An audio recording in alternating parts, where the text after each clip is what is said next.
Good Thursday afternoon, and welcome into Grant and Danny. We are live on 106.7 The Fan. We are down the street from Nationals Park, where history was just made. The Nats no hit at home for the first time ever, no hit for the second time in team history. That's the bad news. The good news, Danny Rouillet. If you want the good news, I'll give it to you. What is that? I got some good news. Okay. After 30 years of going to baseball games, after about, I don't know, I haven't tallied them up, a couple thousand baseball games probably. You've been to your share. You want to count all the levels? We're going to say thousands. High school, college, whatever.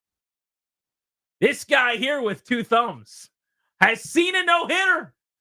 I am on cloud nine. I am so excited. I know it's weird. I can't take the smile off my face. I've been texting everybody, telling them, I was there. I called my parents. They didn't answer. I called my wife. She didn't answer. That's a whole nother story. That's a whole other thing. No one in my actual life wants to talk to me. That probably speaks volumes. Danny,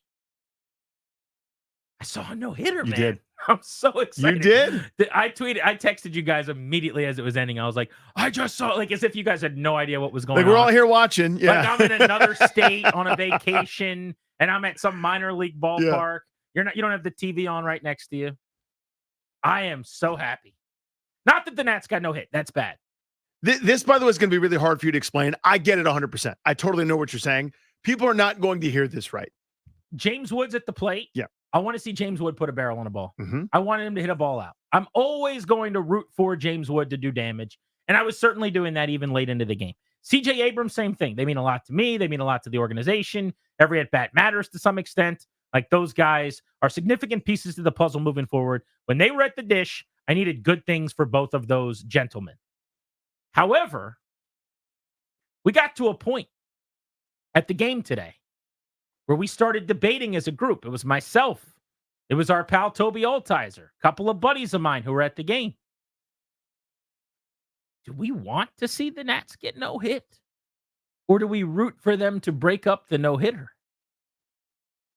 And I'd be lying to you. At a certain point, if history didn't take the precedent over the Nationals getting a base hit, and I just want to know how Danny Rouillet feels about that. So it's a very conflicted thing. So I'm not upset with you. Some people might be. Do you think people will be upset with me? Yes, because they can't get past you're rooting against the Nationals. Because in its most pure form, maybe in an instant you were, right? Because if you're rooting for Dylan Cease to succeed in this endeavor where the Nationals do not produce any hits, you're thereby rooting against the Nationals in a brief time. And some people just can't process that and they can't do it. They're the same people probably that can't process the idea that you and I would go, yeah, if the Wizards are going to lose, they should probably lose big and tank all the way and then figure out a way to maybe get great one time instead of winning 33 games. Like, you know what I mean? There's probably a lot of crossover in that. So I totally understand that. I'm a little bit more ambivalent. Like, in other words, when CJ Abrams was up at 10 the game, I was rooting for him to get a base hit. But when Ildemaro Vargas starts the inning off, I'm like, I don't care if this guy swings and misses 3 times or pulls his pants down or turns away and just strikes out on purpose. I don't care. So I'm not necessarily rooting for it, but I acknowledge, wow, that's history. Yeah. I have that a little bit more ambivalent thing where I'm going, that's neat. You don't see those every day. So I'm actually looking at the responses to a tweet that I sent out during the game for the first time. And I actually think you're onto something here. I did not think this was a controversial take, to be honest. My question I asked people was, when is it okay to start rooting for the opposing pitcher to finish a no-hitter? And I got over 60 responses here on Twitter. And most of them are never. Or, of course you don't do that. Or, that's unacceptable. Or, 9th inning with 2 outs. So maybe you're right. Maybe people do disagree with me. But I want to state some reasons why I think, especially in this specific case, this makes perfect sense. Number one, this team is not going anywhere this season. It would be very different if this was a massive game. If this was a playoff game, if this was an elimination game, a wild card game. Heck, if this was a significant or vital September game when they're in a postseason crunch, I would not feel the same way. I need a base runner because I need a 3-run inning, and I need guys to get aboard to tie this game and eventually win it. But this team is a sub-500 non-playoff entity. That's not anybody's fault. That's what they were built to be by design in this rebuild. and they're about to sell off some pieces at the deadline again. So that's number one. A loss today in the grand scheme of their season is insignificant. And I could even make the case, if you really wanted to take me to court, that a loss today is better than a win in the grand scheme of the organization. That's number one. Number two, to the point I made, and I think you doubled down on. Mm-hmm. There are only a few guys in this lineup right now that really, truly matter long term, which is not to say when guys are at the plate, 99% of the time, I'm not excited to see them hit anyway. Or that every other night when I'm watching Nationals baseball, I'm not rooting for the well-being of and a base hit from, I'm just going to start naming guys, but Ildemaro Vargas or Nasim Nunez or Lane Thomas, who may or may not be traded and may not be an everyday player by this time next year. Jesse Winker, who's probably going to be on another team in 2 weeks, right? Some of the guys that batted today. Juan Yepez, who's on a heater. And he was the first National in history to have a hit in 15 straight games to start his career. Today was the first time he didn't get a hit in 16 games. Even still, by this time next year, probably an issue if Juan Yepez is an everyday player for them. Or I guess there's a small chance, lo and behold, that they bumped into something and he's this incredible first baseman. I would bet against that. But the fact that James Wood, let's get a hit. CJ Abrams, let's get a hit. Maybe even Jacob Young, because he's my guy. Let's break this thing up. But I'm not rooting for Ildemaro Vargas to keep me from seeing something I might not ever see before. I'm sorry, I'm just not going to do it. I get it. Smell what you're cooking. So, I mean, the thing that I'm able to do that I think a lot of fans don't like doing or don't want to do, and I'm not saying I'm special, just I've always kind of been wired this way. Just one game in a sea of, like, this is the one needle on one pine tree in a forest. You lose this game, that doesn't matter. It doesn't. This really doesn't matter in the grand scheme of things. To your point, if they were, I don't know, if they were the Padres, you're in a nip-a-tuck in a wild card race with the Braves, with the Mets who are surging, and the Cardinals, who the Nationals go see this weekend. You need that. God, we got no hit. We really got no hit today. It's so annoying. But that's not what this team is. That's not what the org is. So for me, most of the time when I tune into a Nats game, I'm not really that concerned if they win or lose the game. I want to see an end to base running mistakes. I want to see the young players that are going to be here do things that make me excited. But with all due respect to so many of the guys that you mentioned, I root for Jesse Winker to get a base hit so that he gets more for me in trade. I'm rooting for Lane Thomas to get hot and steal another bag so we get more in return. I'm rooting for Kyle Finnegan to nail down the 9th inning in a win so we get more in return. Because, by the way, I'm spinning all of those guys for the things I can get. So for me, this is a lot less like win, lose each individual one. My forest is way bigger than a, what's today? Thursday night in July for a team that's about to go, 10, 15 games under 500 and win in the mid-70s ball games. I'm not that concerned about an individual thing. That's column one. Column two, I don't love seeing my squad get no hit at home. Like, I don't love that. Well, so I'm rooting for CJ Abrams there in the individual moment. Of course. I would also point this out. It's not like I went to the park today and on my driving across the 14th Street Bridge, I said, man, I hope the Nats get no hit. Nobody's doing that, right? If even as I sat down in my seat, someone said, you have the ability to see Dylan Cease throw a no-hitter today or watch the baseball game that's about to unfold, I'm choosing B. I'm going to the other door and opening and seeing what's there. Now, if the point is the Nats are going to get shut out 3-0 and he's going to give up a hit in the 7th or 8th inning, though, and the bullpen's going to finish it the rest of the way, or you can see history, it's that one. And there becomes a point as you're watching the game where you can kind of tell this team does not have it offensively. They're not going to score the 4 runs it's going to take to win or the 3 runs it's going to take to force extras. So if they dunk one in or hit a double off the wall or whatever it is, then it just means he's leaving the ball game. And now I'm going to see their lights out 8th inning and 9th inning arms who are all-stars come in and pitch the rest of the game. I also think while we're explaining away why it's okay as a Nats fan today to maybe have wanted to see history in this specific iteration of this team on this day, we might be overcomplicating it. How many people have seen a no-hitter? A small percentile of the folks who have ever gone to baseball games have been lucky enough to see one. Now, we're actually probably spoiled in this city. I'll bet there are more people listening right now who have seen a no-hitter in D.C. in this market than in most major markets where someone would ask you that question. I probably agree with that. Afternoon drive. because Scherzer flirted with one every 5 days, it seemed like, for 2 years and threw a few because you had Jordan Zimmerman. Like, we had, in this town, a rotation that spoiled you with great stuff and the ability to actually compete for no-hitters. But I'll give you the example of the Padres. Today was their second in team history. Until Joe Musgrove a couple years ago. Yeah, it was a couple years ago with Musgrove. They had never thrown one as a team in decades and decades of existence. There are plenty of markets where they've got 0 or 1. I probably will never see another one. Like, how many times has it come up on the show where we're talking about what have you seen cool in person? And I always bring up Scherzer's 20 strikeouts. And one of the first things I always say is, I've never seen a no-hitter a perfect game. And now you have. I'm going to talk about the Dylan Cease no-hitter that I was there for every pitch through 9 innings. Like, this is a baseball dream. This is a bucket list thing that just happened. This is all-time cool. So if you're upset that come the 8th inning, 7th inning, I'm going, well, I wouldn't mind seeing a no-hitter. That'd be kind of cool. I don't know what to tell you. Sorry about your luck, I suppose. Yeah, because again, it's bigger than an individual moment, right? I mean, it's one of those things where, you know, there's always a sports trade that you would make in some sort of weird hypothetical. So bear with me. If I go, the Nats will win the next 9 games, but they get no hit today, would you take that? You go, yeah, okay, I'll take that. They win the next 7 games, but they get no hit today. Would you take that? They win the next 4. Would you take that? Yeah.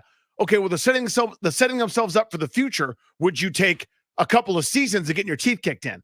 That's a harder trade for people to make, but I'm the one making it every time. You follow me? Absolutely. So you're basically saying I will have one day where the Nats can amount 0 against filthy Dylan Cease, who, by the way, was electric today. I don't know who's hitting him. Pick a lineup, trot him out there. I don't know if he was giving up much. I was going to say, I think he could have thrown, like, if not for his pitch count, 3 more innings and not giving up a hit. If he finished the game at 89 pitches somehow, I think he could have gone 11 and not given up a hit. C.J. Abrams twice stung balls to right field, and everyone's like, oh, he really crushed the ball. They were routine line drive flyouts. It wasn't like he got robbed. No, yeah, he didn't destroy anything. He hit the first one like 95. James Wood does that while he's getting out of bed in the morning. It's a good barreled baseball. They didn't see him. I saw him, though. You saw it. I saw him throw a no-hitter. I didn't have to see him to get a hit. You had as many hits as they did. Here's what I want to do, though. I want to open up the phones because I am fascinated to see what people think. We were having this debate, the 4 of us, sitting in our seats for the game, which, by the way, were incredible, and it made the experience that much better. So thank you to my friends that hooked me, the Odyssey crew, for that. Me and Toby getting to go over and watch the game. But would you, if you're in a ballpark, in that setting today, at any point, start rooting for history over your team to avoid a no-hitter and get a hit? That's my question.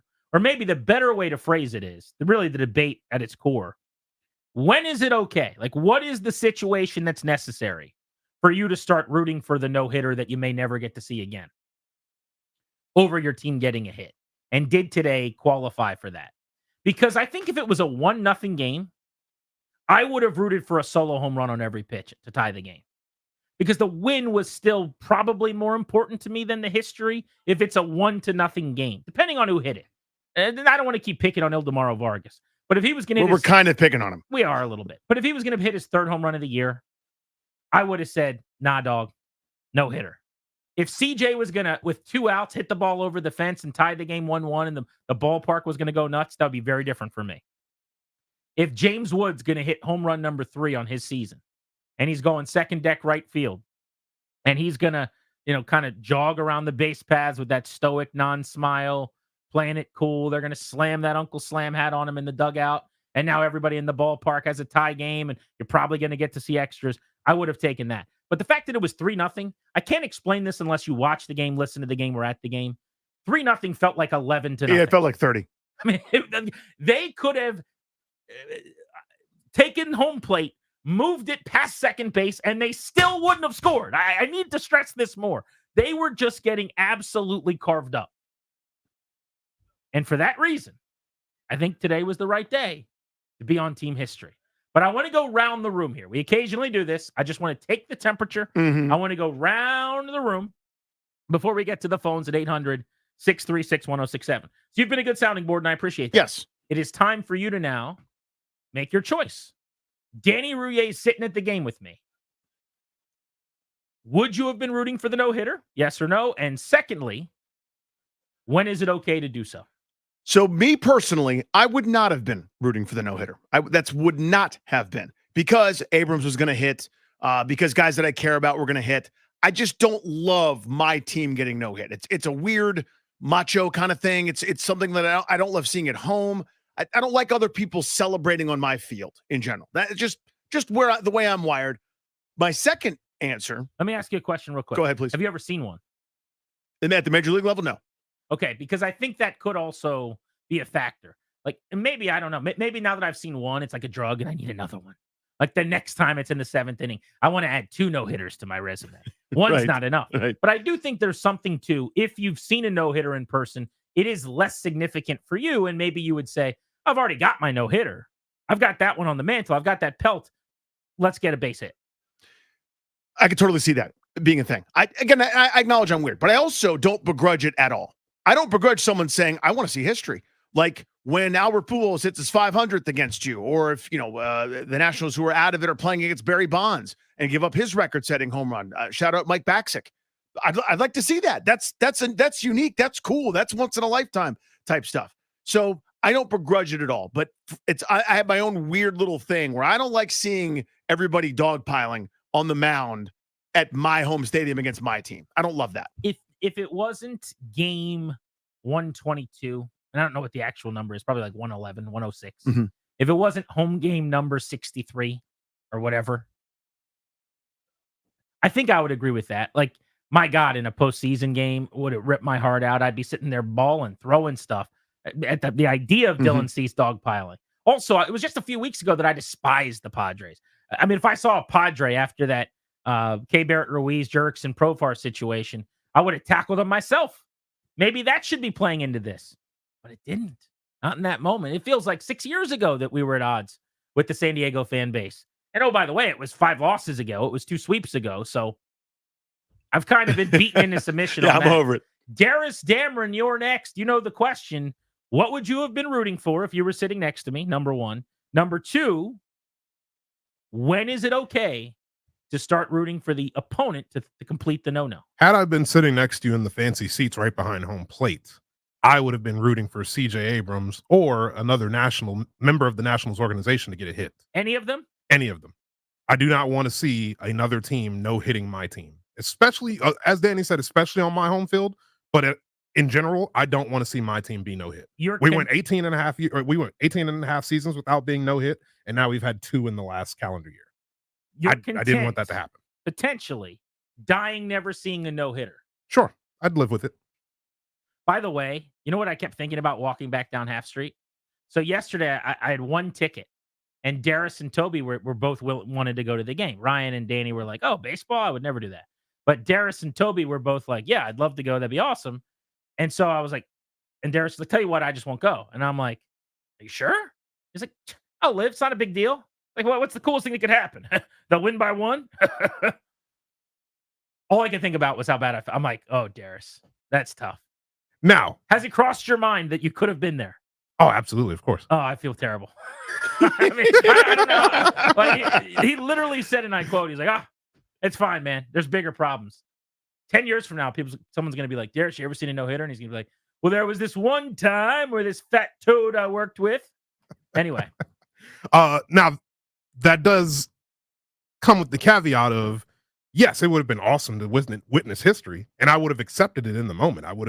If I would have witnessed, I would have been like, cool, this is great, awesome. Yeah, I would have been super psyched. For the record, Toby was against it the entire time. He's like, this is terrible. I'm going to go home. This is awful. Guess who whipped that phone out as Dylan Cease was dogpiling on the mound? I would have done the same. My guy, Toby Altizer, knew that the moment was a little bigger than the anger, okay? He knew all about it. As far as when it's okay to begin rooting for a no-hitter, yeah, I think once you get in that 7th to 8th inning range, I think it's 3-0 was okay? Yeah. Okay, so you had no issue with people like me that were. Sure, go for it, yeah. But you would not. But me personally, no. I'm not going to root for it. All right, Ryan Clary, you're up. I root for the no-hitter. I don't care who it is. Last year when Michael Lorenzen was throwing a no-hitter against the Nationals, I hate the Phillies.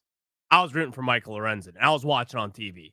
I'm a history guy. I've always said that on this show. I want to watch history. I would have been rooting for it in a 1-0 game. If James Wood was batting 1,000 through 50 games and 150 plate appearances, I'm rooting for that no-hitter. I hope you get out in that 9th inning spot. I am rooting for a no-hitter. I'm rooting for a perfect game. There is no scenario in which I will not root for a no-hitter. I'm rooting for it. So he just said something fascinating. He was rooting for it on TV. Oh, Yes. yeah. He's sitting there. He was insufferable. When they cut to the bullpen that Robert Suarez was just lingering around, stretching, he's like, no, shoot, you bum. You cannot take him out. You cannot take him out. Oh, my God. He's rooting for quick outs for the Nationals, like in the 7th. Oh, yeah. I mean, he was. Sounds like we were in lockstep. Yeah, he was Yes. pacing around here. But on TV, that makes no sense. No. If I was sitting in this studio watching the game, I would have been rooting like heck for a hit. No, Because then I would even be more annoyed that I wasn't there. Like when Jordan Zimmerman threw his no-hitter and I wasn't there and I was sitting at FedEx, I was like, oh, please give up a hit, dude. Because the last thing I want is to know I had a ticket to the game or could have gone or whatever. And the other part is on TV, guys, on TV, I've seen a million no-hitters on TV. Who cares about that? It does not get old for me. I was actually talking about this with Darius earlier. I said if Jaden Daniels, let's say it's 45-45 week 1, he's game-winning drive, 2 minutes left. The 5th starter for the Pirates is throwing a no-hitter against the Blue Jays.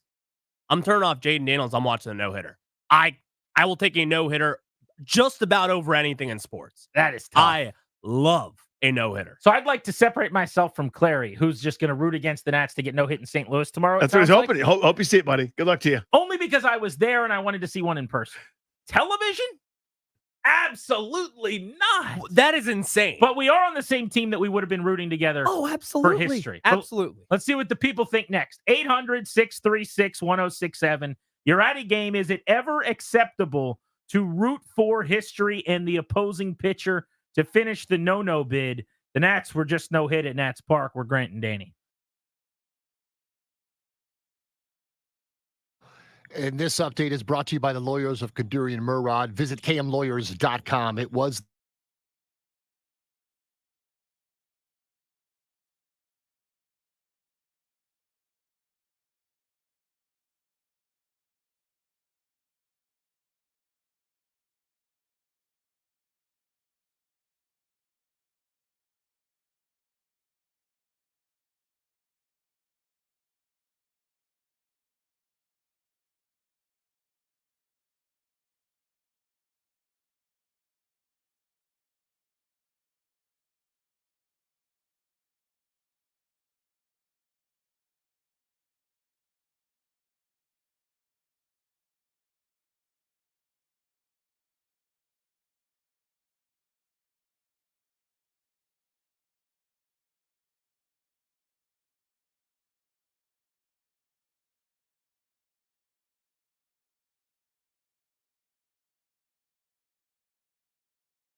Abrams to right field. Johnson coming in. He makes the catch.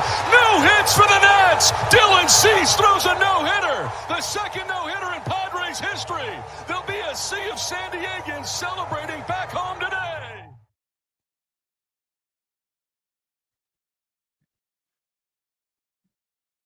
Padres television network call of a Dylan Cease no-no at Nationals Park. Like most of the folks in attendance, Nats fans, your boy was frustrated with each passing inning. Little offense, please. Somebody put a barrel in a baseball. Anybody want to get on base? Can we please manufacture a run? Then all of a sudden, the sixth inning came around and no hits were on that board through 6. I started to feel something in my stomach. Garrett B. nerves, excitement, some jitters, and before I knew it, other than Wood and Abrams at the plate, it was just very easy for me. Let's keep this no-hitter going. Question for you guys is it ever okay to root for history over your team getting a hit? And while I think it's rare that situation presents itself, I think today was one of those situations with this team in a rebuild, in a losing season where they're not pushing for the postseason, where they're about to sell off, down by 3 runs, needing what seemed like a massive inning that wasn't coming. Yeah, let's see some history after 1,000 baseball games without ever seeing it. Yeah, you're in the ballpark, and it's a unique experience. And now there have been hundreds of no-hitters in history. Perfect game's a different animal. The cycle's a different animal. But that no-hitter still, there's a mystique to it. Even though, again, it's now, at one point, it was like 5 or 6 per year on average. It was like every homestand for somebody. It felt like there was going to be one. There were a couple years like that. But by and large, I mean, look, still, you've never seen one. I've never seen one. I've never been to the ballpark in person. The average person will go to games for 40 years and not see one. Precisely. It's not like it's happening on Wednesday. No, totally. So it's the kind of thing where you go, the chances of me having this happen again are very, very rare. I don't begrudge it at all. I don't personally root for it when it's against my squad, but if I was watching on TV and they were taking on the Reds or Cleveland, hell yeah, I'm pumping my fist. But against my team at our home yard, I just never liked that. And I think there is this like feeling as people answer this of a binary. Would you root against your team? Would you root for the no-hitter against your club or whatever? And I think the question is actually better. Is there a situation where that makes sense? And did today's meet that? Like they're down by 3 runs. It's this group, this game, this season, frankly, in the grand scheme, doesn't mean a ton. And you got a bunch of guys in the lineup that either aren't going to be on the team in 2 weeks after the deadline or certainly aren't going to be starters when they're vying, ideally, for a wild card late next year. Yeah, if they've lost 3-2, what's the difference? You know what I mean? Like, let's get history there. See what I'm saying? Like, them winning, losing is irrelevant to me. What are the kids doing? Let's go to SP and Sterling on Grant and Danny. I believe he's coming back from the game right now. What's up? How are you? Hey, I'm doing all right. Yeah, I just got back from the game, actually. Just pulled in. That was a painful end to a painful series for me. But anyway, so I should offer the caveat. I was at Max's Father's Day no-hitter. That should have been a perfect game. The top of the game. Jose Tabata game. Yes. Yeah, that was pretty painful, but still a cool experience. But so the only time for me you should be rooting for your own team to be no-hit is if the game's already basically over. Like if you're down 7-8 runs, which they weren't today. I mean, if someone got a hit in that 9th inning, it's game time. They could still make a comeback. I don't have an issue with anyone who does want to root for it, but Grant, in this game in particular, I can't believe you wanted to root for the Padres after everything else that's happened this season. They've embarrassed the Nats 5 times already. I just wanted a little counterpunch in the last game. Would have been nice. And, look, to say that I was rooting for the Padres is a stretch. I guess tangentially, or you can make that work for you through a certain prism. Manny Machado, Jurickson, Profar, those guys came to the plate. I still had some animus. I remember what happened when they pantsed the Nats in San Diego. And maybe it's not a rivalry at this point, but also that's been 5 losses. They've been swept twice. Yeah. I mean, the jury returned the verdict. It didn't go our way. It's unanimous, yeah. So I'll just take my beating. Thank you, sir. I'll be over here. Really appreciate it, guys. Thanks. Anytime you want to. Well, that was painful, wasn't it? You want to slap me again? Let me know. I mean, it has been pretty ugly, to your point. So, yes, I'd like to think that I could still channel some of that anger. And I was hoping at that time when the series was taking place several weeks ago that I'd be able to. But they just haven't played well enough to make these games matter enough. And then this series went sideways enough as well. 800-636-1067. Looking forward to hearing what you guys think. Can you ever root against your own guys and root for history in a no-hitter? G&D on the Fan.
That guy was really good. I mean, he was good when we faced him over there. Today it was, both breaking balls were great shape, which we knew coming in, but it was really, really good. So kept our hitters off balance all game. I watched them all game and never really gave us much to hit. I mean, but when you have an elite curveball slot like he does, that makes it tough when he's around the plate with it. So, and threw his fastball, when he needed to. And as you can see at the end there, I think he threw the last one at 100. So he was good. He was good. I tipped my cap to him. He was really good today. Yeah, he was good enough for the Nats not to get a hit for 9 innings. That's how good he was. That was Davey Martinez. We're Grant and Danny. Welcome back. You're locked into the Fan. Let's listen to the call as it was heard on the Padres radio network of history at Nats Park, the first time the Nats were ever no-hit at home. Here's the 1-0. Abrams swings, lines it into right field. Johnson coming on. He's got it, and the ball game is over. Dylan Cease says no hit. The Washington Nationals. On a rainy Thursday in D.C., the Padres will celebrate. They have mobbed Cease on the infield, and the Pods sweep the Nats with a 3-0 victory. Cease came close time and time again, and today he gets it done. It's a really good call. I like that. I mean, I don't like that the Nationals just got no hit and that the Padres are happy on my field. That's a good call. What's tough is being the opposing broadcaster in that moment. Mm-hmm. How do you handle that? Charlie's a pro. We'll hear his call in a second. I haven't heard it yet, but that's tough. No, it is because you're recognizing this is significant, but it also, you don't want to sound over the top excited. Like Steve Buckhantz doesn't yell dagger when someone buries a 3 against Washington.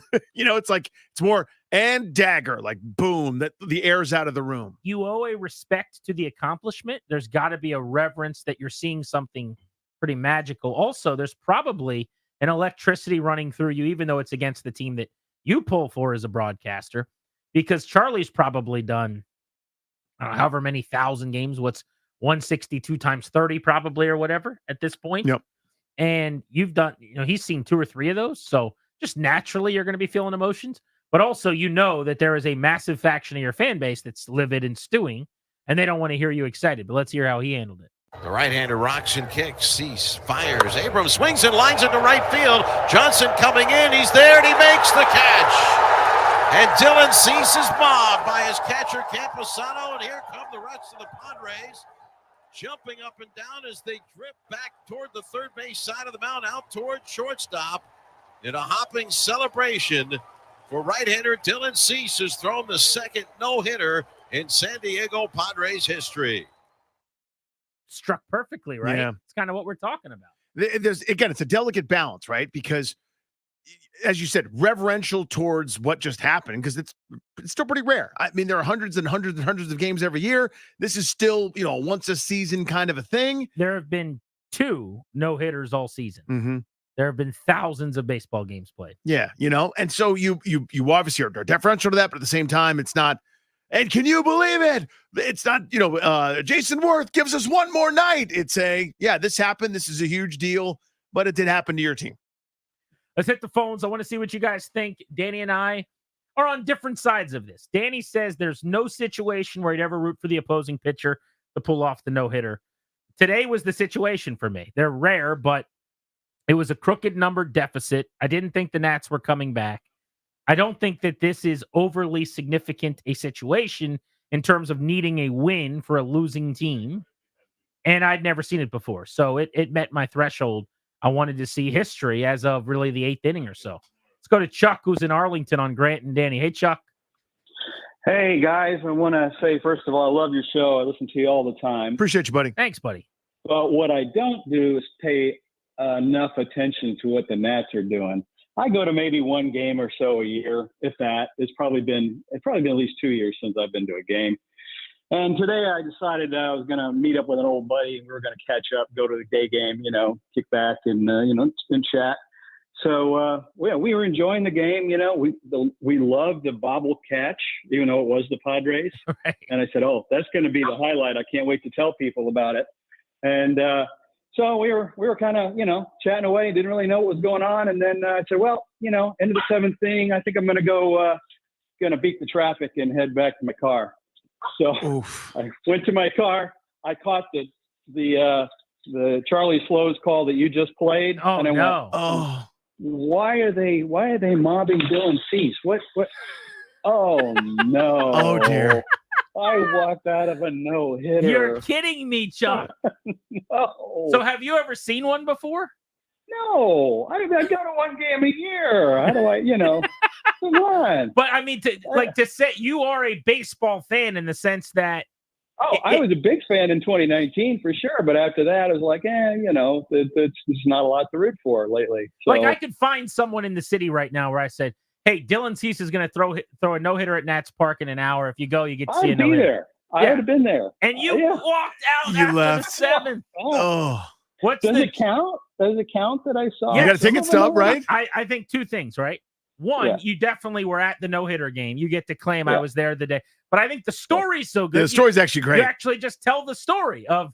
I know. That's why I'm calling you guys. I'm, tell the story. It's even better. It's so funny that you tell that. Thanks, Chuck. And I'm sorry to hear that. That is hysterical and heartbreaking. Because if you're just chopping it up with a buddy and you don't happen to glance at the second number in the old scoreboard column and the box score, and you don't notice there's a giant 0 just sitting there, and then you're there. It was great to catch up with you, pal. Good to see you. I'm gonna head out. I'm not judging him.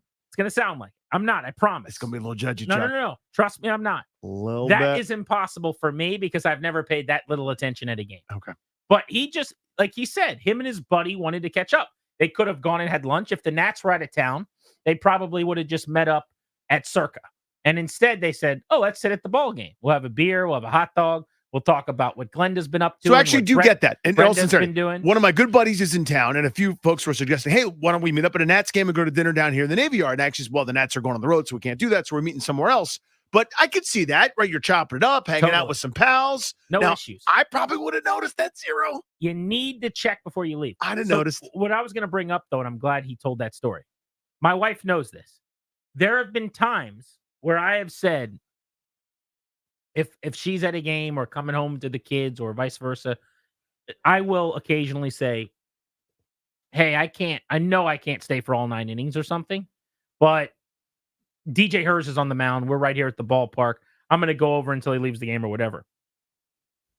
Or if we are broadcasting from the game on a day where I'm not planning on staying for the game. Like a lot of times you and I will talk and you got to run right after the game or whatever. I've told you this many times. I'm going to stay until both teams have a hit and then I'll leave. And that's kind of my policy generally if I'm not staying at the game. Now, if I'm going to the game, then I believe in getting there before first pitch, staying till it's over. And you go. And in an important game, in a playoff game, you got to do that. But if it's just like bonus few innings while I'm busy because I'm there for work or whatever, that's kind of the policy for me. And it always is. I want to see a no-hitter. So until both teams have a hit, I cannot leave the ballpark. Or you could just not pay attention or notice it and then get in the car and find out you missed your chance.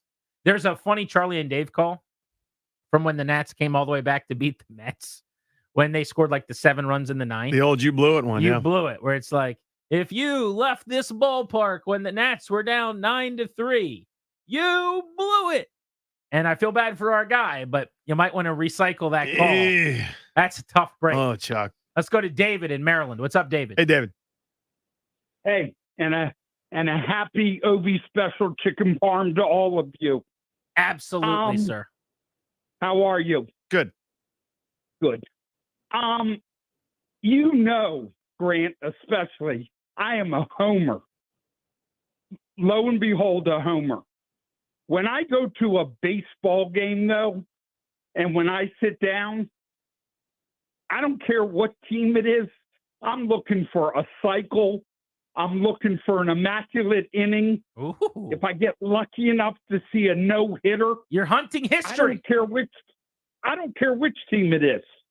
The visiting team, the home team, my Nats, I want to see it. I want to see it.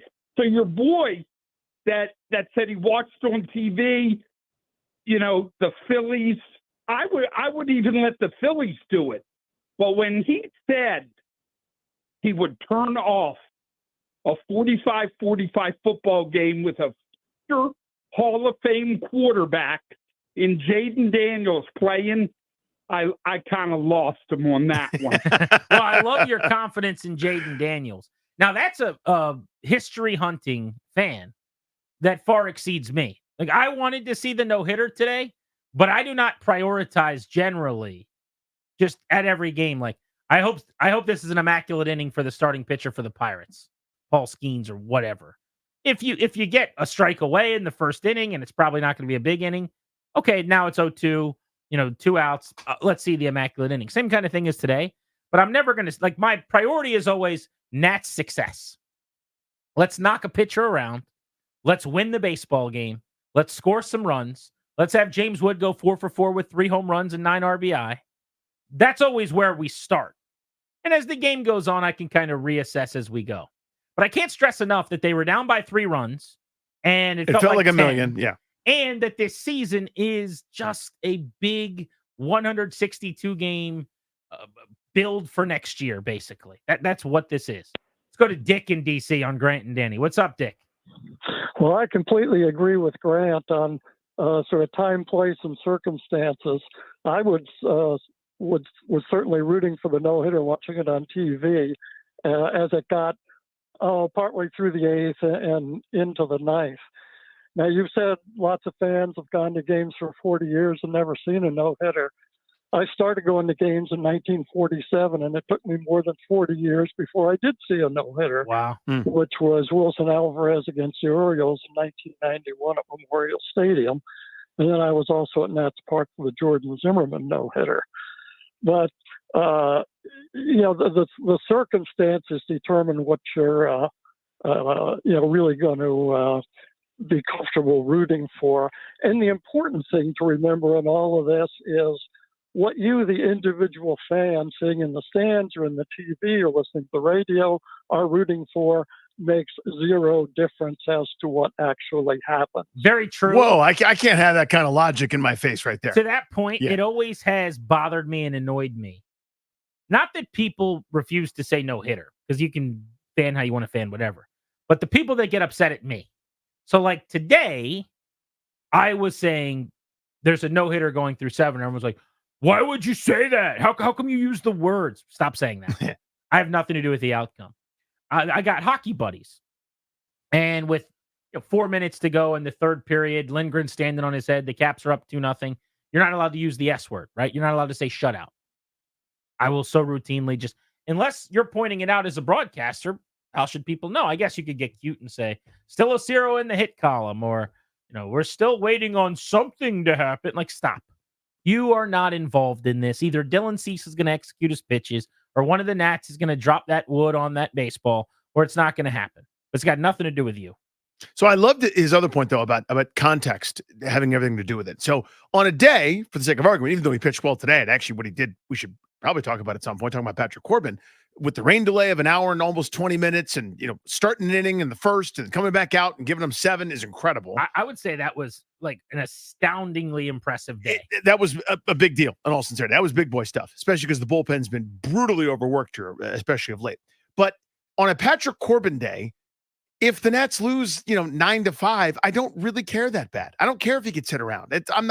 He's gone after this year. I mean, literally, this is it. We're counting down. Now we're probably at 11 starts left, maybe 10 starts left. We're ripping a little post-it note off the wall because we're counting the days, right? It's like a prisoner making tick marks. But if Mackenzie Gore gets shelled, I care a lot more. Like on days that Gore is pitching and C.J. Abrams goes 0 for 5 and James Wood goes 0 for 5, I'm way more annoyed than your standard issue Thursday baseball game. You know what I mean? The context of all these things matter to me. The TV angle of this, I did not see coming, and I don't really get. So he's the second person with Clary to say that watching on TV, they wanted to see the Nats get no hit. That one I can't quite figure out. Because, I guess it's the same as what I'm saying in terms of wanting to see the history. But it's bad history, just like it was bad history for me. Uh-huh. And the whole point of my excitement is I caught the car I've been chasing. Like, I didn't know what was going to happen when I did. You've and never frankly, been there. Nothing's changed. I just walked out and went to work, and nobody cared. Nobody threw a party for me. But every game I've ever gone to, I would say about 95% of the time, maybe not every single 100% of the time game, But when I'm on my way to the game, when I'm at the game, like at some point that day, I always think about the pitching matchup. And I'm like, who would throw the no-hitter? And even in today's day and age, they're going to be fewer and far between. Nobody goes 9 innings. Nobody throws 100 pitches. You're just not going to see them moving forward, probably. So I'm rooting for it because it's the thing in person that I've never gotten to see. Do you understand the value of the TV, like the 80th that you've seen on television? Yeah, I get it. Okay. Because I would say, again, if you're... when it's the Astros and the Angels, I want to see Reed Detmers do it. That's my point, right? But this was my team getting no hit, so I didn't want it. If I'm watching on TV, if I'm not there, it doesn't check the new box. The juice is not worth the squeeze. Yeah, here's the logical chain I would follow. If you're watching on TV and you're going, a no-hitter is happening, you have to do one of those, like a permutation board. But does my team still have a chance to win? And if you feel like the answer is no, and that's kind of that avenue's been shut off, there's no difference losing 10-0, 25-0. No difference between losing 12-3 like they did last night with Ildemar Vargas pitching and everyone laughing a lot versus, having a historical defeat where somebody does something that you've never seen before that's never happened in that ballpark. The Nats have never been hit at Nationals Park. So you're watching a historical moment. The loss is already written in stone as far as you're concerned. So you're going, might as well say, hey, come on, kid, see if you can do it. I get that. Again, I'm not doing that, but I don't think it's crazy. Let's go to Pat, who's in Silver Spring on Grant and Danny. Pat, is it ever okay to root for the opponent? Hello? Hi, Pat. What's up, brother? Oh, no, I said Eric, so I don't know. That's why I didn't answer. Oh, is this Eric? Pat called on your behalf, Eric. Yeah. Sorry. Eric and Pat, Yeah. you know how similar those You know, guys Pat, are. Eric. Hey, guys, first of all, you're talking to somebody who had a chance to see Jordan Zimmerman's no-hitter against the Miami Marlins, and I didn't go because it was the Miami Marlins, and I didn't want to see the Nats crushing Marlins, so I missed that no-hitter. But I've been telling people I was at that no-hitter. So today, I only went because my job had tickets, suites. We had 4 suites to the game. It was raining. If it wasn't my job, I would have turned around and headed back to Bethesda and said, forget this game. But I was with a coworker, and it was my job having, we had suites. So I was like, okay, I'm going to go. So the rain delay kind of was like a blow at first, but we saw people leaving during the rain delay. And I'm like, man, people leaving early, So I had a rooting interest with Dylan Cease because I had him for 8 strikeouts plus 170, plus 176. That worked out. I'm rooting for him. I'm rooting for him to get the strikeouts. So when he gets the strikeouts, another coach, I jump up. I'm like, yeah, strikeouts. He's like, what are you doing? You're a Nats fan. I'm like, yeah, but I'm rooting for Dylan. But I love money so much.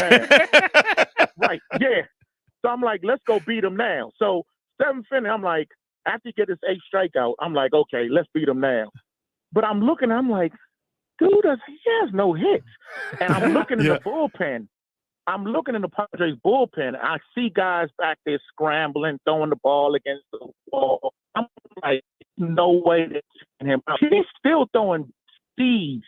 He was still throwing 100 in the 8th inning. Yeah, he was throwing 99. He's filth. They just welcome to 2024. He had to talk his manager basically into keeping him out there after the 7th. And I think after he got through the 8th at that point, right at 100 pitches, they said, all right, here we go. One way or the other, this is going to go really bad or really poorly, but you're going to get this shot. You're too close to the finish line of this marathon. But yeah, I think the line of demarcation was at the 93 pitches after the 7th. And that's when he came down the hill, basically telling him, we're going to keep this thing going. Because he's been close. He's flirted with a couple deep into games in his career. Let's go to Pat, who's in the city. What's up, Pat? Hey, Pat.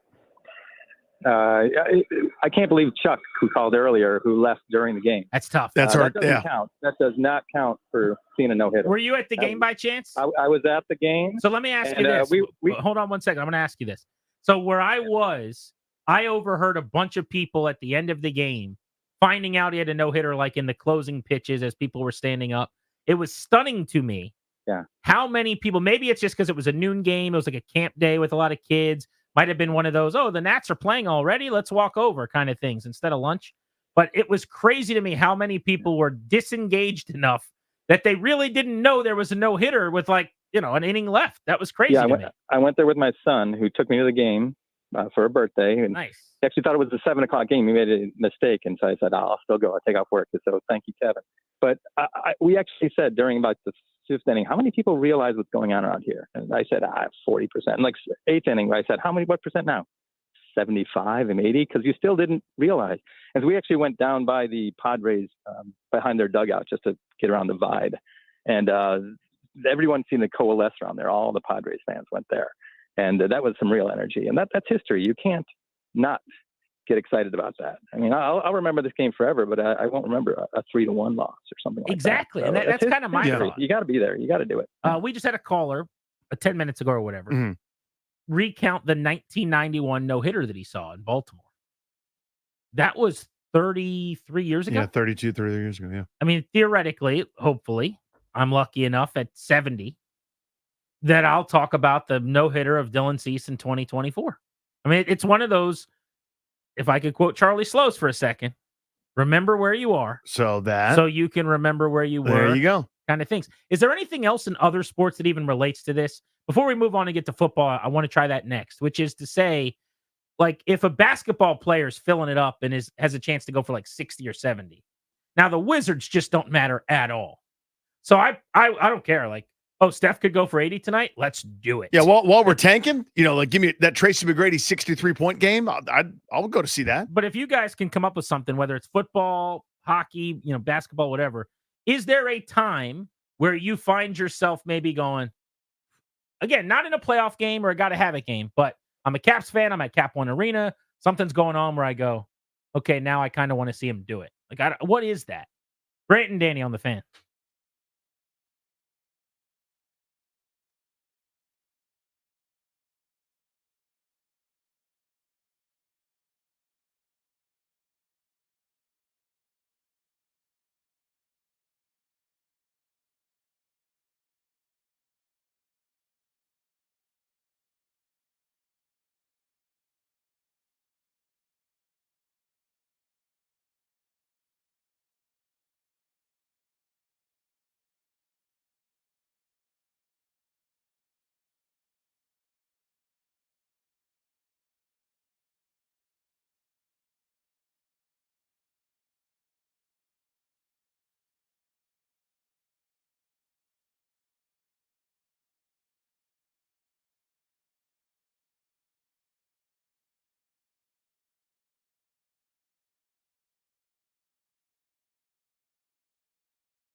Steph Curry's got 59 points going into the fourth quarter.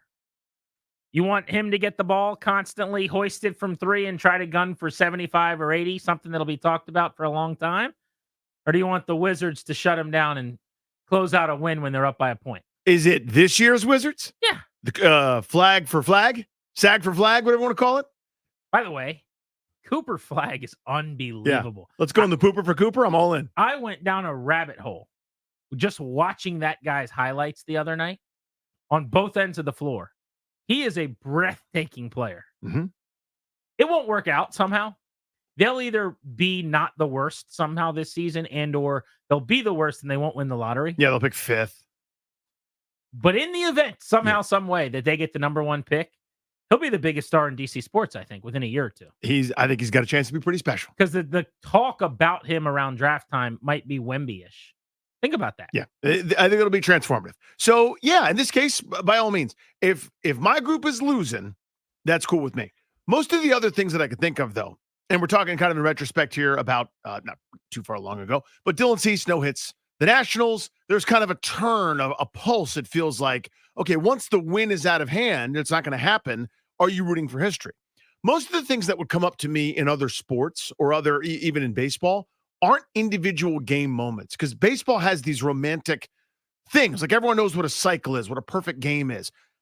I'm not rooting for a triple-double in basketball necessarily. That's not special enough, right? Yeah. It's like guys have averaged those now for the course of a season, even though it's incredible. To me, it would have to be like a milestone kind of a thing, right? Where, okay, I'll stand up and clap for NHL legend who just played his 1,000th game or who scored his 500th goal or thing like that. Brian's got a good one. Now, it's kind of the inverse because he's our guy. But as far as OV goes, Brian's in Alexandria. What's up, Brian? How are you?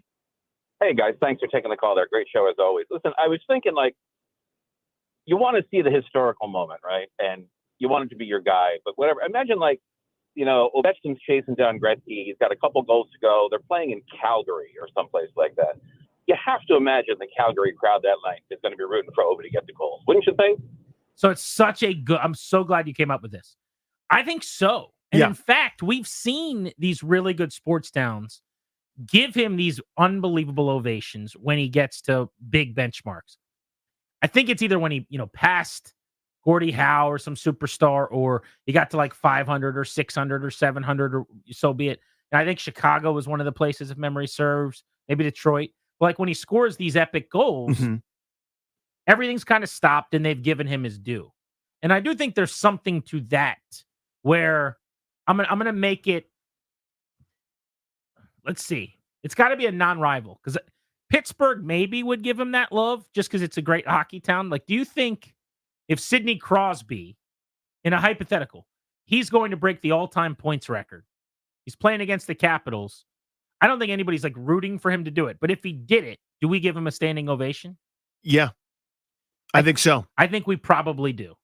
But the goals record's different. So let's say it's not Ovi who's been a Cap his entire career. This is a terrible game we're about to play. Okay. Let's just say Ovi's been a Colorado Avalanche player his entire career. All right. Okay. He's Alex Ovechkin in Colorado in year 22. They're playing against the Caps. He's about to pass Wayne Gretzky. He's been the biggest goal-scoring star in hockey for 20-plus years. And instead of all of our memories with him, that's all the Avs. And, he kind of was afar, but you bumped into, you couldn't avoid him, essentially. He's in your barn now, and you're a hockey fan watching the Caps that night. You would 1,000% get that ticket partially in hopes of seeing that history. To answer that guy's question, of course in Calgary, they would want to see that. If you're going to an NHL game, you're a huge hockey fan. How could you not want to see that? Maybe the better comp in the States here or in DC is a home run record or something. If, lo and behold, Aaron Judge has a chance to hit home run 74 at Nats Park in game 162. You wouldn't want to see that? And that's kind of my point here. So it's got to be baseball's different with some of the milestones. Right now, top of your head, what's the single game NBA assist record? Jamal Tinsley with 20? I have no idea. Scott Skiles had 30 one time. But like people, the records and the numbers, we know Wilt Chamberlain's 100 or Kobe Bryant's 81. But these things aren't the same. Whereas with baseball, again, there's this romantic thing to the perfect game, to the no-hitter, to the cycle, to the career numbers, and they're so sacred. So for the other sports, it has to be a milestone for someone to be like, okay, I'm very much into this. You know who would definitely want Judge to hit 74? I got one name in mind. Ryan Clary would want Judge to hit 74. Darius, how about that one? Game 162 at Nats Park. Aaron Judge is sitting on 73 home runs. He's tied with Barry Bonds for the all-time record. You're going to the yard. You're seeing 3 at-bats. If he hits one, the Nats lose. Let's say it doesn't matter if they make the playoffs or not. You rooting for that history or no? Yeah, I'd root for that. So how's that different than today? Because it's not really history's better. It's not really. I feel like being no hit is much more embarrassing than giving up a home run to someone. That's a good call. Yeah, your team actively didn't do anything on offense, whereas in the other aspect, this is Aaron Judge being He just did something cool. Yeah, he just did something cool. But one of the greatest hitters, in the league. How about this one, history? Danny? Yeah, I like that nobody's ever done it versus he's now the 324th player to do it. What's the all-time rushing record in an NFL game? I want to say it's like 296 or something like that. 298. Look it up. You look that up. For some reason, I have that in my mind that someone's gone for like, I can think of a couple years ago, someone going for like 270 and change. Adrian Peterson, 296. 296. By the way, that's a good call by your boy. At about 200 yards with some football left, would start rooting for whoever's got 200 on Washington to get to 300. I think. Like they're just chewing up the Commanders. It means, by the way, that we're already watching the Commanders down by a bunch, probably, if someone's got 200 some rushing. He's getting enough carries to get to 3. Well, let's say it's the late third quarter. He just ripped off a 79-yard touchdown or something, and now he's at 211. And there's a lot of football left. Yay or nay? You want to see him get to 300, which has never happened before. Yeah. Because that kind of milestone, right, where you just go, nobody's ever done this. That's what it has to be for another sport to qualify to that same deal as one of these baseball achievements. I like that differentiation to your point. It's like the no-hitter is history, and we all want to see it, but an all-time record is probably different. Like a cycle maybe cycle's not. Right. Like you weren't sitting there pumping your fist when Boomer Esiason set the NFL passing record against Washington for Arizona. Definitely not. Right? Like, so it's got to be some sort of like, oh my God, this is never. Maybe a better comp is a 3-homer or like a 4-homer game. You know, how many 3-homer games have there ever been? Probably a few more than there have been no-hitters, I would think.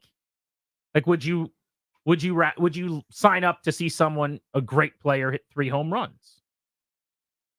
Maybe that's the better example for Judge than to break the all-time record. 246.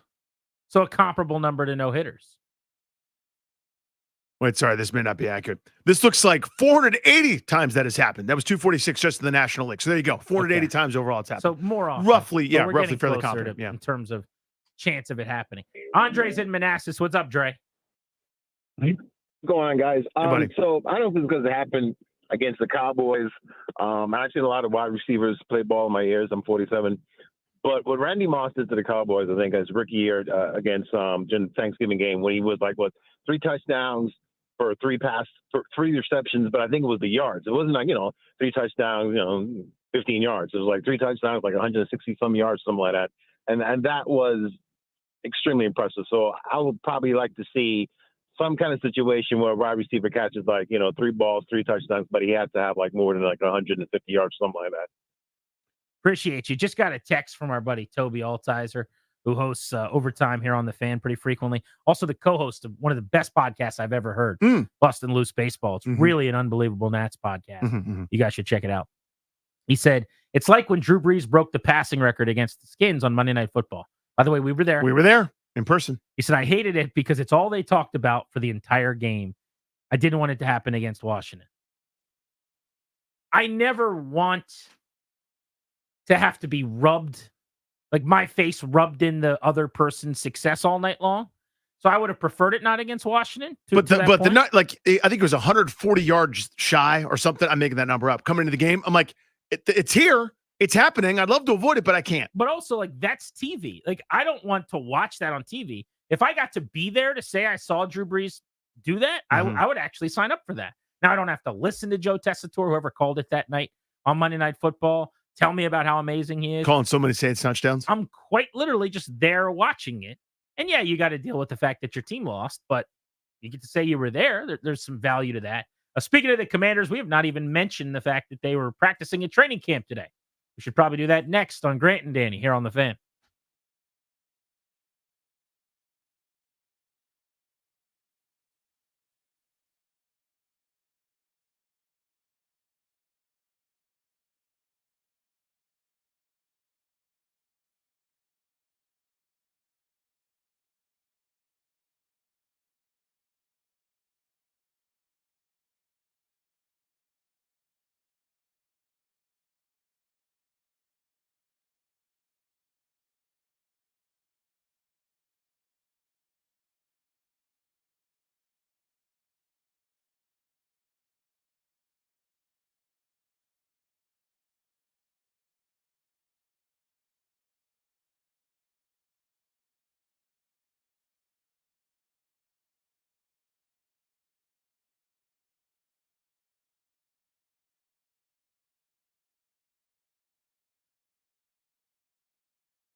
G&D on the Fan. Thank you for making the show part of your day. We'll take you up to 6:30 tonight on the Fan. And then with the Nats having already been played today, and no hit today, for that matter.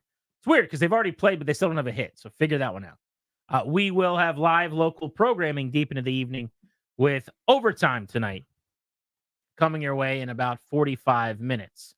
Several things we wanted to get to from training camp, some news and notes from out in Ashburn with the Commanders today as Dan Quinn met with the media, a little State of the Union ahead of second practice of camp. Play cut 2. Why don't we start with what he saw from Jaden Daniels as training camp began? Well, one I saw, I thought he had a really strong day, a lot of completion, good throws. When you get into the red zone, there's kind of two things that can happen. There's a first play and then a second play that can take place. And so seeing the guys get outside the pocket and move a little bit, I thought that was good. All the quarterbacks were able to get outside and get going. So that was a byproduct of having the red zone come in. The communication happens faster, the throws happen faster. So I thought it was a good way to get started. He's impressed. It seems like everybody was impressed with the first couple days of Daniels, who got some high marks for being super sharp, particularly in practice number 1. That having been said, I'll tell you what he didn't see from Jaden Daniels. He didn't see him taking all of the first team reps. No. Because they're splitting reps, apparently. We didn't really hear that phrasing or that terminology from him when he talked 2 days ago, and he said, this isn't a secret. You guys know how this is ending. And I'm paraphrasing. But we gave him credit, and I'll just speak for myself. I supported and endorsed the way he handled it. It's not what I would have done, but it doesn't need to be. He's his own guy, and he knows more than I do. But what I liked was he didn't do the Rivera charade of pretending like there's going to be a competition. He did not say the word competition. He didn't talk about a competition. He didn't suggest Marcus Mariota might start. In fact, I took what he said to be the opposite of that when he basically said, it's not a secret what's happening. And I thought by not a secret, he meant the number 2 overall pick was the Heisman Trophy winner, is probably going to be the starter in week 1. But Marcus Mariota got first team reps, and in fact, the first reps with the first team. And I'll say, not a big deal, doesn't mean anything. Daniels is obviously going to start. So hear me loud and clear on that. It's still just a waste of time. Please give the reps to Jaden Daniels. And if someone wants to suggest that I'm making a big deal about this, I promise I'm not. But there's a right way and a wrong way. The right way is the guy's going to start. You've suggested. It's not a secret. Stop pretending. Just give him the reps. It's the same thing I would have said to Ron Rivera. I'll say the same thing to Dan Quinn. You've got to pick at number 2, your quarterback, your future. He's going to be on the field in week 1. There's less time on the practice field than there's ever been before. Use all the first team reps, getting him up to speed. So this is not the same, obviously. I'm not claiming it to be the same. I'm just trying to draw an analogy for the way what influenced my thinking as to how I would handle it. Again, I'm not qualified to be the coach. He knows more than I do. Usual caveats apply. But my college coach said, we're at our best. We'll be the best team we can be if you win the third base job. This is me in my freshman year. And you do X, Y, and Z. If you don't want to take that responsibility, if you want to screw around, if you want to not get, you want to go 90% and then, coast when nobody's watching, you want to screw around, get drunk on a Thursday, Friday, Saturday, whatever, come in hungover. You want to do different things. We won't be as good. I leave the responsibility to you. However you want to handle it, you handle it. But the best we can be is if you're doing these things. That really influenced my thinking. That's what I would do. I would say, Jaden, this whole thing works. It's on you. Sorry. I know there's a lot of pressure as it is, and you've handled everything really well. These metrics that I want you to get to quote unquote earn the starting job in a fake competition world or whatever this sort of illusion that we have to do is first, where we pay deference to a veteran. As good as we can be is you. Every time you slip up, that's a little bit worse for us. So this is your responsibility. Take it starting right now, this minute. And Marcus Mariota doesn't get any reps from me, as far as I'm concerned. He can watch from the sideline and clap. Yeah, and also there is this notion that it's important to veteran players that you make the young guy earn it or something. Number one, I'm not sure I really believe that, having spent a lot of time in locker rooms, which isn't to say that players don't occasionally care about things like that. But it is to say players are not stupid. They're just not. Players also, the game recognizes game. They are at practice. They know who's better than the other one. If Jaden Daniels isn't head and shoulders more impressive than Marcus Mariota, okay, there's a different conversation to be had. I don't think that's the case based on the initial reports out of camp. In fact, we had somebody on the show yesterday that said as much. I think the point was like, it's pretty obvious who the best quarterback on the field was, and it's the guy they just drafted at the top of the board. But the idea that veteran players care, like, well, they're really going to respect Dan Quinn because he gave Marcus Mariota a few snaps at the Like beginning. a pretend pat on the head thing? Yeah. I don't think they do. I don't think they would care about that. What do you guys make of Mariota getting some first-team reps? 800-636-1067. We're acknowledging, and I'll just speak it right now for myself, it's going to be irrelevant 2-3 weeks from now, and Daniels is going to start in week 1, and no one is suggesting otherwise. I just think it's a waste of time, and I'm glad that Dan Quinn didn't use the word competition and do the Ron Rivera bit, but at least in terms of the actions, what's really the difference if you're going to be splitting reps? And unlike last year when Hal's a 5th-round pick, this is the number 2 overall pick. This is not the same situation. We all know We all know why we're here. He's going to be the quarterback. Plus, some thoughts on the offensive line early on from Dan Quinn you'll want to hear right here on Grant and Danny.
stretch run of Grant and Danny here on The Fan.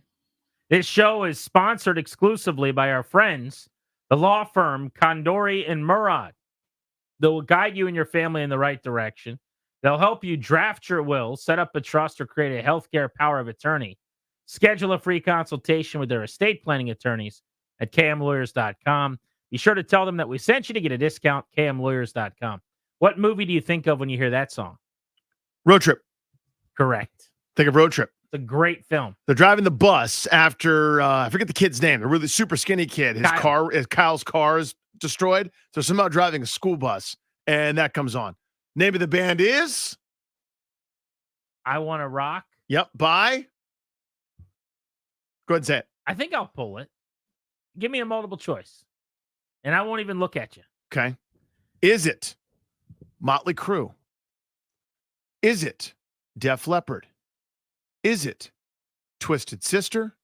Or is it Rat? Those are your four questions. Those are your four. Not Rat. You can rule that one out. You sure about that? What are the other three? You sure? Positive. What are the other three? What did I say? Motley Crue, Twisted Sister, Def Leppard. Def Leppard, or Twisted Sister?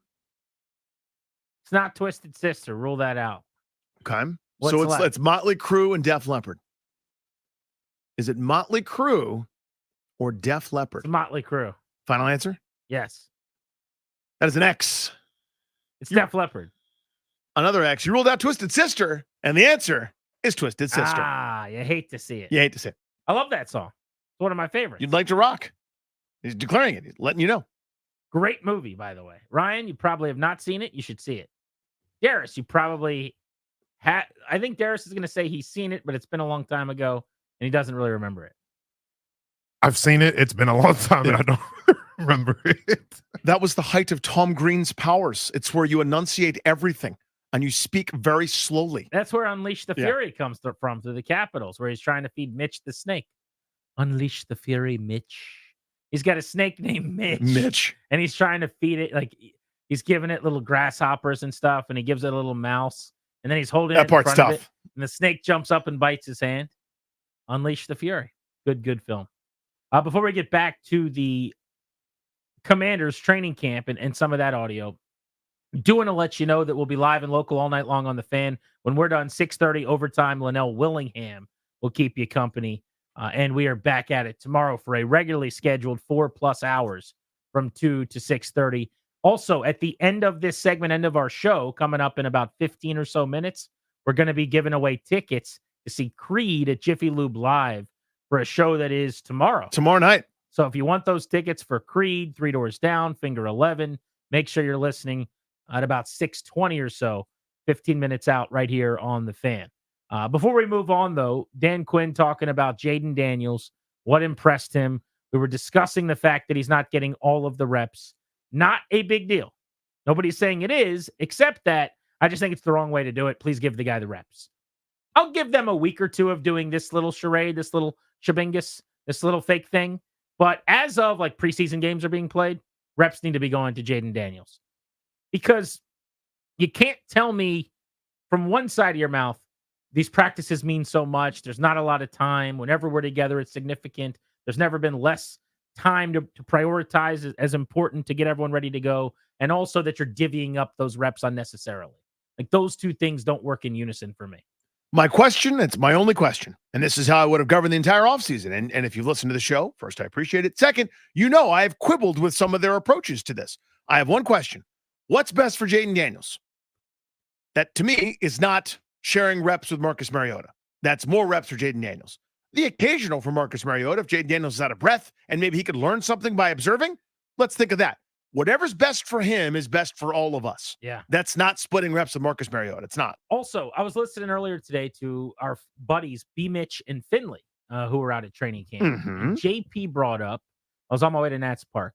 JP said something to the effect of, and I'm paraphrasing this because I don't remember the words, but it was something like Jacoby Brissett was upset last year when he didn't get to take first-team reps. I heard that too, yeah. Because he was basically promised the opportunity to get first-team reps, and they didn't follow through on that. So a few things on that. Number one, tough luck, Jacoby Brissett, with all due respect. Good guy. I like Jacoby Brissett. Yeah, me too. You're a backup, and you know that going in. if you don't know right now, if you're Jacoby Brissett, that at some point Drake May is going to supplant you, then you don't have a mirror that you need probably in your house. If you didn't know last year that this rebuilding team that had been putting their eggs all off season in the Sam Howell basket was going to start him over you, you were not reading the tea leaves correctly. Now, if the point is just Rivera told me I was going to get to compete, and then he said we were competing, but I never got reps, so we didn't actually compete. I actually agree with that. And I think that that is probably wrong. But the problem was telling him he was going to compete, not having him compete. In other words, there's no reason to have the journeyman who's been around forever. Yeah, if the recruiting pitch was X and it was not, and you were lied to basically, Right. then I'd be annoyed. The goal wasn't to win 10 games and be the best team possible last year. The goal was to find out if Sam Howell could do it or not, which they found out, and now he's in Seattle. And I would say the same thing in this situation, even though the two are not analogous. You know, Sam Howell, a 5th-round pick who doesn't have quite NFL size and may or may not be a starter, is not the same as Jaden Daniels, who just won a Heisman Trophy and maybe had the best year in the history of the SEC. Those are not the same things. Picking a guy number 2 and picking a guy outside of the top 100 like Sam Howell, it's okay to have one of those guys compete for a job in camp. It's not okay to have the number 2 overall pick not getting those first-team reps inevitably. So that all having been said, there is no real competition. And to Dan Quinn's credit, he didn't say that there was, but just settle down with the splitting of reps. That's where I'm at. Marcus Mariota ain't playing unless Jaden Daniels is hurt. Let's just play Jaden Daniels in practice as often as we can. Let's go to Robert in Bethesda. Hey, Robert. Hey, guys. Hey, buddy. I think we need to pump the brakes on that a little bit. I'm looking at it like this. We've only had 2 training camps so far. 2 practices. 2 practices, you mean? Yeah. And 2 practice, right. I'm sorry. And then I'm looking at it like this. Who's, how many professional training practices has Jaden led or been a part of? 0. You have Martin Marietta, who's done this over and over again. It'll be to the best interest of the Commanders to let Jaden watch this veteran handle the calls, handle the rhythm, the tempo. Here's the way you speak to men. You're not dealing with teenagers out there. Here's how you handle the situation. So he can learn from that to help sharpen his skills, because right now I'm sure Jaden's out there like a deer in headlights, trying to capture everything, trying to figure it all out, and trying to get a hold of the system. Well, how long do you do that? How long do you do that? It's not going to take long, but you're going to have to let him do it. So right. The best thing is the coach is looking at it, and he's like, okay, you know what? Jaden's a little sloppy in the huddle. Marinetta's going to have to show him how to do this, or let him get through there. Now, once you get into the preseason game, you're probably right. By that time, the coaches will assess a whole lot and knowing whether or not Jaden should be ready to do that. But he definitely needs to look, learn from somebody who knows versus learning on the run. So my point is twofold here. Thank you for the call. Good call, buddy. Thanks. Number 1, there is no assessing if he's ready. He's starting in the opening game. I'm not playing the if he's ready game. He played 50-plus games in college, and he was the number 2 overall pick. If you're not ready to start in week 1, that in and of itself is an issue. Luckily for us, it's not going to be, because he's going to be ready. Everything that they've been saying since minicamp makes you believe that this guy is ahead of schedule. That's number 1. Number 2, to your other point of, he's got to learn, like watch Marcus Mariota, whatever. There's probably something to that. Like Mariota's going to be smoother and spitting out the plays or in the huddle or just as a veteran, in the same way that a neophyte in radio coming in here doing their first show ever may not be as comfortable in the settings and know how to work the phones and all the buttons and the things like Danny and I do. They might be better long-term than us or more talented than us and do a better show. But this is our studio. We're used to it. We've done it at this level. And there's something to be said for if he just watches us for a couple shows, then all of a sudden they take over, they do their great show. That's fine. My point is the best thing for them to do is to host the show. The best thing you can do for Jaden Daniels, he's got to learn how to say the plays in the huddle. So put him in the huddle. Yeah, teachable moments. What we're providing with reps are teachable moments. By the way, on the practice field, when no one's around, this isn't a preseason game where you're on TV and everyone sees you struggling in the huddle. That's the whole point of these practices. Yeah, so if there's a moment where Jaden Daniels is not doing something correctly, you don't just let it go. You say, Jaden, come over here. Marcus, you get in. Here's what you did. Watch him. And he does the thing that you're talking about, just speaking to the caller. You speak more authoritatively. You say, hey, here's what I'm looking for on this. No, not to say that Daniels isn't doing that, but we're just making up a hypothetical. If there's a moment, again, to improve Daniels, use that. You are not getting those experience points, those individual beats of teachable things, seeing something that he hasn't seen before. He's a sponge right now. And there's something to be said for occasionally watching or taking a break and seeing someone else run the same thing, for better or for worse. But we need to be majoring in him getting the reps versus splitting them. And I'm not suggesting, by the way, that Dan Quinn is going to try to have some phony competition. I don't anticipate that. He's made it sound like that is not in any way his plan. So I love that, and I applaud him for that. Just disagreeing with any process that results in Mariota getting more than some first-team reps because Daniels is exhausted, or the minimum amount necessary for him to be ready when he's got to start a preseason game in a few weeks if they decide to stash Daniels. Let's go to Matt in Stafford. What's up, buddy? Hey, Jaden's ready for sure, and he's going to get the captaincy eventually. I think there's an atmospheric element to it where you don't want to anoint him the captain. You're kind of, if you're taking the first snap, you're automatically the leader of the offense, and he's already demonstrating that he's the leader. It's only a matter of time, but there's just something about taking your time with it that I think good organizations do. I think Craig T. Nelson playing Hayden Fox, he would do that. He would let the young guy take some time. And, it's only a matter of time. It's coming. It's like a prize fighter getting ready for a fight.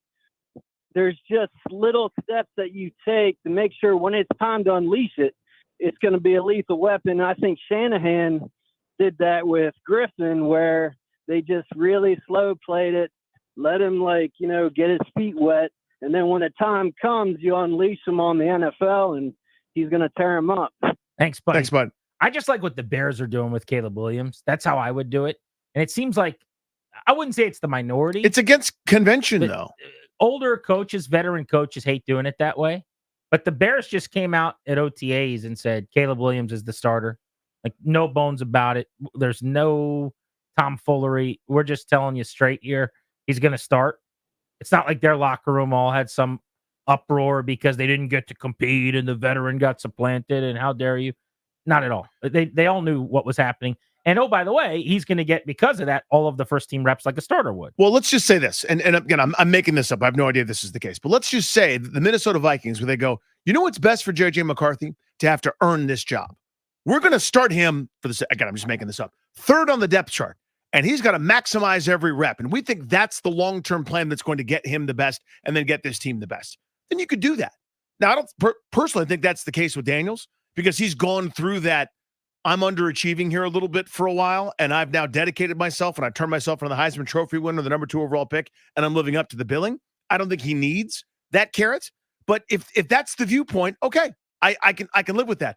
I just don't like the idea that it's like this, again, this vestige of an old school football mentality that we've I would say we moved past by and large league-wide. Let's get to another of the big storylines at training camp, and that is this offensive line. Dan Quinn addressed how the line is looking to start camp.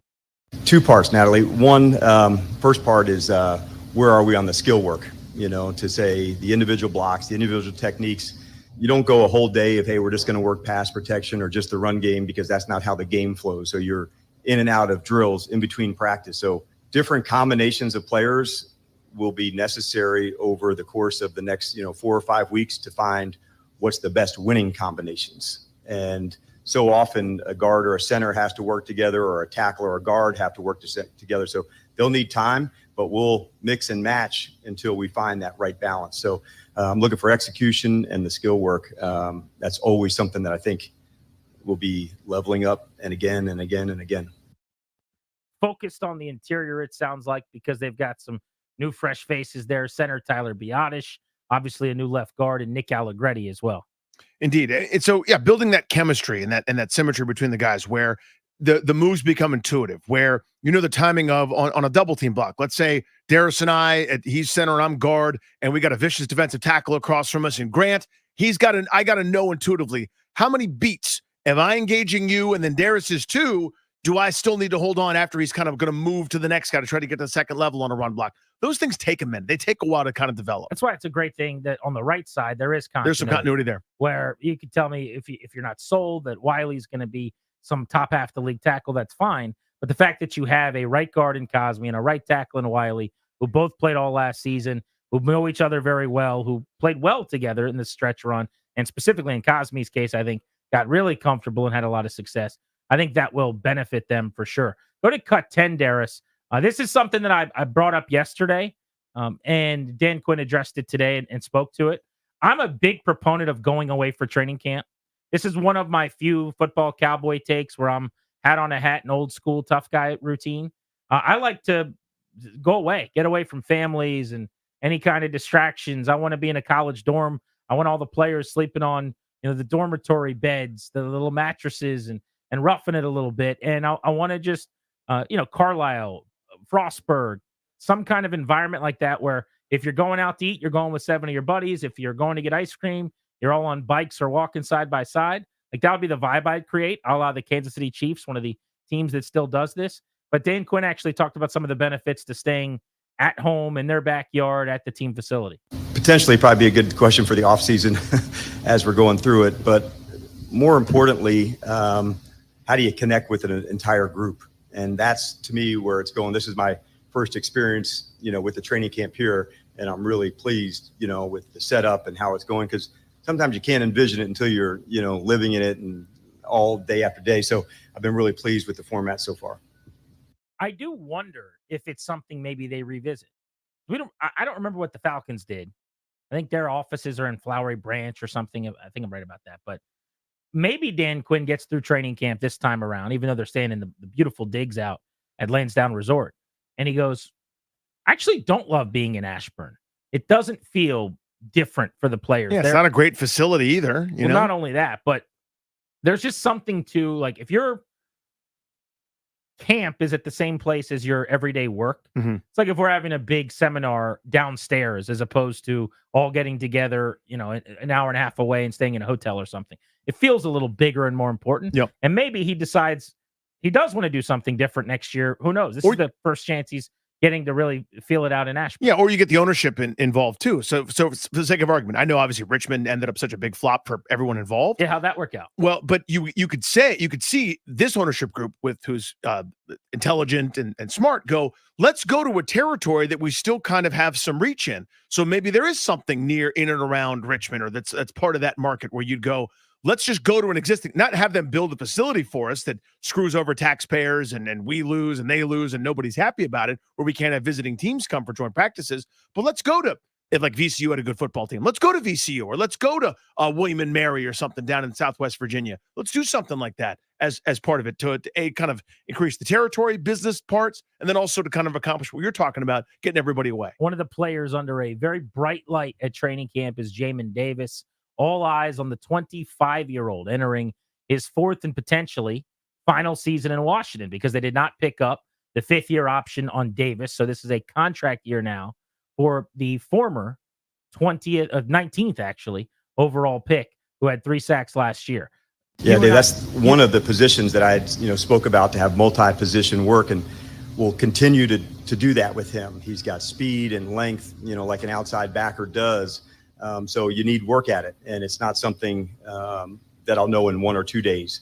So we'll work all the way through to add another pass rusher to a group. That adds depth, that adds value. So you'll see him some in some third downs and some 2 minutes, working off the edge, just to keep pushing.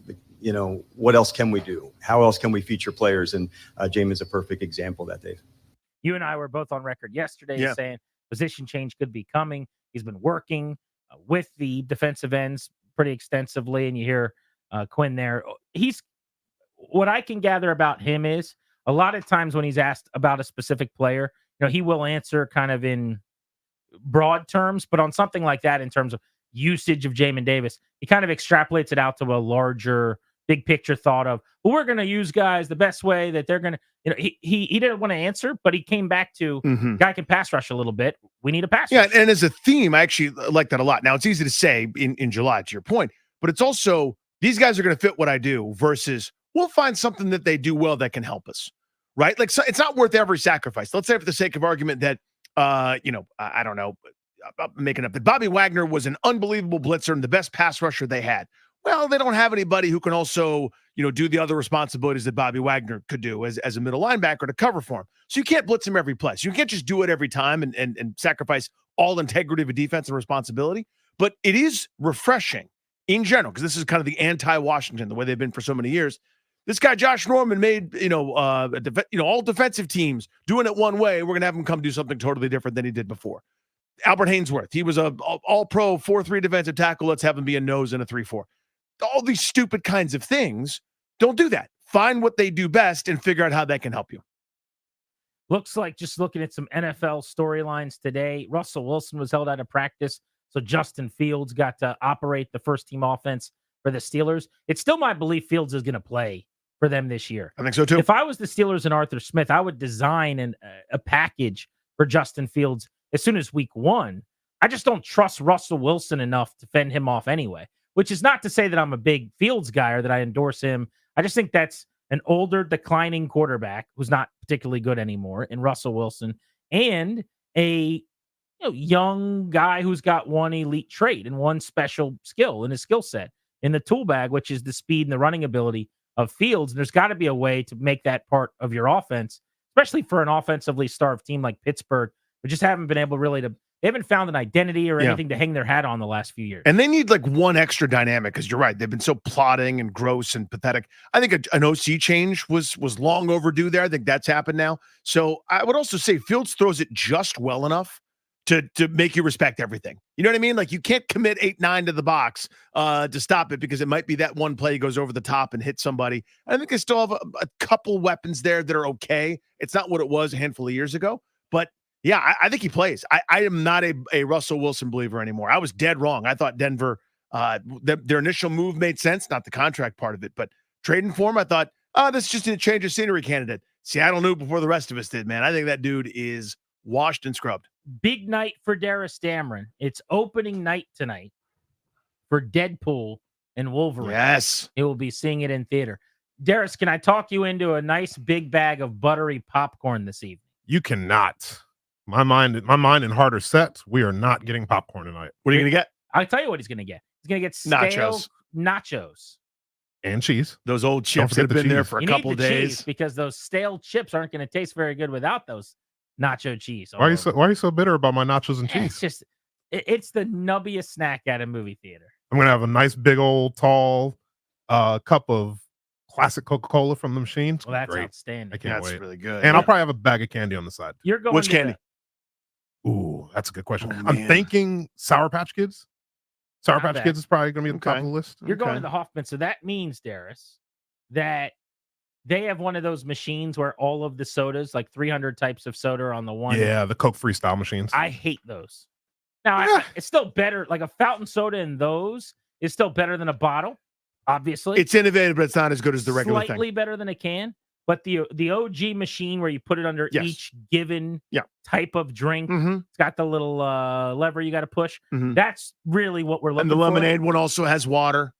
Exactly. You got to push it a certain You way. got to push it a weird way. I just feel like those machines that have like 400 options, every soda you get tastes like all 400 drinks. Yeah, it's definitely overrated. It's an overrated experience having the Coke freestyle machine, but at the end of the day, it's soda. It's Coca-Cola. It'll still taste pretty good. Well, it's still be good. I'm also hearing rave reviews from a couple of buddies who saw the movie this afternoon. I just can't wait. I'm happy for you. We'll get a full breakdown perhaps tomorrow on G&D. As promised, caller number 10 at 800-636-1067. Congrats. You're winning 2 tickets to see Creed, the Summer of 99 tour, this Friday, July 26th at Jiffy Lube Live. With special guests 3 Doors Down and Finger 11. Tickets are on sale now. For tickets and more event information, visit thefandc.com/events, courtesy of Live Nation. For Darius, Ryan, Danny, I'm Grant saying till tomorrow, Vargas. Thank you for coming.